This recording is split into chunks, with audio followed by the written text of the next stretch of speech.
Ever feel like you're stuck on a treadmill? Like going through the motions but not really getting anywhere? Yeah, I can see that. That's what Nepal's education system feels like, at least according to our source today. Interesting. Excerpts from a 00 introduction, Why Nepal's Education System Needs Reform by ND Lama. Okay. And it's a pretty passionate call for change. In this deep dive, we're going to be taking a look at a system that seems to prioritize testing over actual learning. And Gotcha. this is a story that might resonate with you, Okay. even if you're miles away from Nepal. Yeah, sure. So what really struck me about this piece is how the author, Yeah. ND Lama, Right. doesn't just present dry facts and figures. He weaves in personal anecdotes Sure.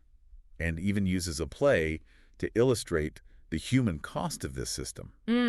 It's a pretty powerful call to action, Yeah. urging a complete transformation of how education is approached in Nepal. Yeah, it seems like he really wants to shake things up. He does. Like one story he tells is about how he was trying to hire computer science graduates. Okay. And despite having degrees, they lacked basic computer skills. Oh, wow. Yeah, he actually had to create email accounts for them Really? and teach them how to type. That's incredible. So they could pass the exams but couldn't actually function in the real world. Exactly. Yeah. It makes you wonder, what's the point of an education Right. if it doesn't equip you for the real world? Exactly. Yeah. What are you actually learning if you can't apply it? And that's a question that Lama grapples with throughout this whole introduction. Right. He argues that this obsession with exams is creating a generation of graduates Okay. who can pass tests, Yeah.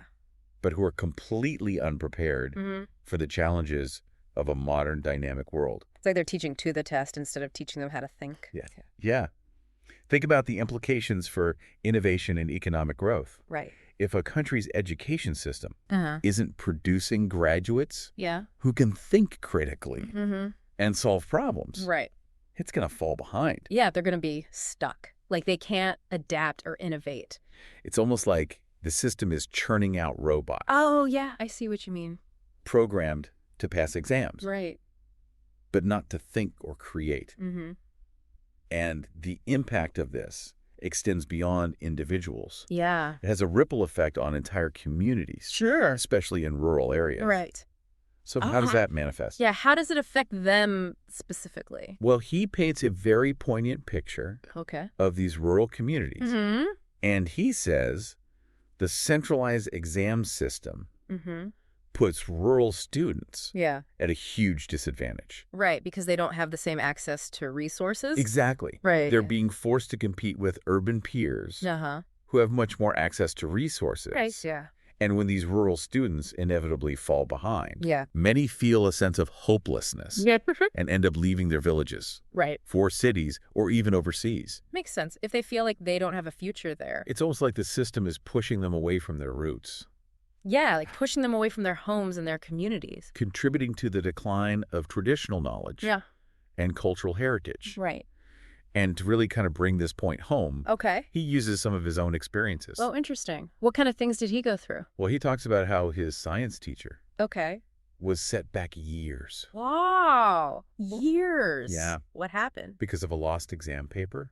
A lost exam paper. Like years of her life wasted because of bureaucratic inefficiency. Oh, that's awful. Like the system just completely failed her. And then he contrasts that with his own relatively smooth Okay. academic journey in the United States, Interesting. where he was able to earn multiple degrees without encountering those seemingly endless Right. bureaucratic hurdles that he faced in Nepal. It's like two completely different worlds. Yeah. Wow. And it makes you wonder if the system in Nepal is actually designed Right. to be an obstacle course Uh-huh. rather than a path to knowledge and empowerment. Yeah, like it's setting them up to fail almost. And he also talks about the pressure cooker environment Okay. of these high-stakes exams, particularly the school leaving certificate, Okay. or C. Right. Which is meant to determine a student's entire future. Right.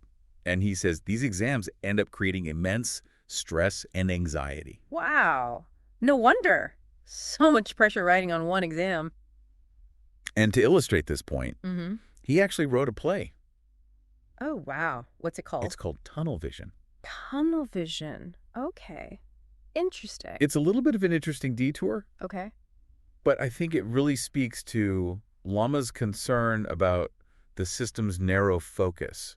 In the play, he uses this analogy of animals being forced to compete in a tree climbing contest. Oh, I see. Even those who are clearly not built for it. So like a fish being forced to climb a tree Exactly. just because that's the only way to succeed in the system. It's like expecting a fish to climb a tree just because that's the only way to succeed. Yeah. It's a good analogy. And you can see why he's calling for such a dramatic overhaul of the system. Right. Like it's not just about tweaking things here and there. It's about completely changing the philosophy of education.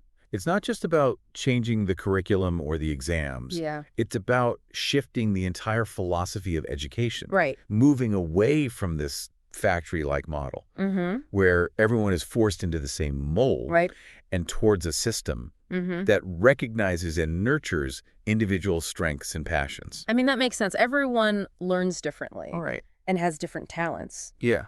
But a system like that would be a huge undertaking to change. Yeah. Okay, so we've seen how this exam-centric system is failing students. But where did it come from? Yeah, that's a good question. Lama actually takes us back in time a little bit. Interesting. To explore the historical roots of this issue. Okay. And he argues that Nepal's current system is heavily influenced by colonial-era models of education. Oh, wow. Which were designed to create a workforce that was obedient and followed instructions without question. Oh, so like a very top-down kind of system where you just do what you're told and don't think for yourself. Not a lot of room for critical thinking or creativity back then. It's amazing how these historical legacies can still be felt today. Yeah, it makes you wonder how many other countries are grappling with similar challenges. Probably a lot. Yeah. I mean, colonialism had such a widespread impact on education systems around the world. It's a global issue. And Lama doesn't shy away from exploring how other nations have approached educational reform. Interesting. He points to countries like Finland and Singapore, which have managed to break free from those outdated colonial models and create systems that value both structure and creativity. So like finding that balance between having some kind of guidelines, but also allowing for creativity and innovation. So what are they doing differently in those countries? What can Nepal learn from them? Well, for one, they've shifted away from rote learning and towards more student-centered approaches. Right. So instead of just memorizing facts, it's more about actually understanding and applying what you learn. Like project-based learning. Where students are actively engaged in solving real-world problems. Or hands-on activities that encourage exploration and experimentation. So it's more engaging for the students. And they're actually learning by doing. And instead of relying solely on standardized tests, they've incorporated a wider range of assessments. Like portfolios and presentations. So it's not just about one test score. Right. It's about showing what you've learned in different ways. That capture a more holistic picture of a student's abilities. Right, like looking at the whole student, not just their ability to memorize. It sounds like they're really trying to equip students with the skills they need to not just survive, but thrive in today's world. Exactly. So what are some concrete steps that Nepal could take to kind of move in that direction? Well, Lama proposes a number of solutions. And one of the key ideas is decentralization. He believes that local communities and educators should have more control over school governance and curriculum. So like giving more power to the people who are actually on the ground in the schools. Allowing them to tailor education to the specific needs of their students. Because a rural community is going to have different needs than an urban community. A one-size-fits-all approach rarely works Exactly. when it comes to something as complex as education. Totally agree. He also emphasizes the need to empower teachers. Not just by changing the curriculum, but also by providing them with the training and resources they need to foster critical thinking and encourage student-led exploration. So it's about supporting teachers and giving them the tools they need. Imagine a classroom where teachers act as facilitators, guiding students on their own unique learning journeys. Instead of just lecturing at them from a textbook. That's a pretty powerful image. Yeah. And it really highlights the need for a shift in mindset, not just for educators, but also for parents. Oh, yeah, for sure. Lama talks about the immense pressure parents in Nepal put on their children to excel academically, often equating high exam scores with success in life. Like that's the only measure of success. And he believes that we need to broaden our definition of success and recognize that there are many paths to a fulfilling and meaningful life. Like it's not just about getting good grades and going to a top college. Paths that don't necessarily involve topping the class or getting perfect scores on every exam. There's so much more to life. This makes me think about how we often measure success in our own society. Like here in the U.S. Yeah, we tend to focus on those external markers. Like grades, test scores, college admissions. But what about those other qualities? Yeah. Like creativity, empathy, resilience. Those are important too, if not more important. Where qualities are just as important, if not more so, for navigating the complexities of life. It's about recognizing that education isn't just about preparing for a career.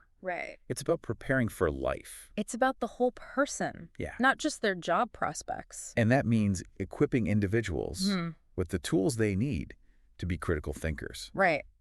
Problem solvers. Engaged citizens.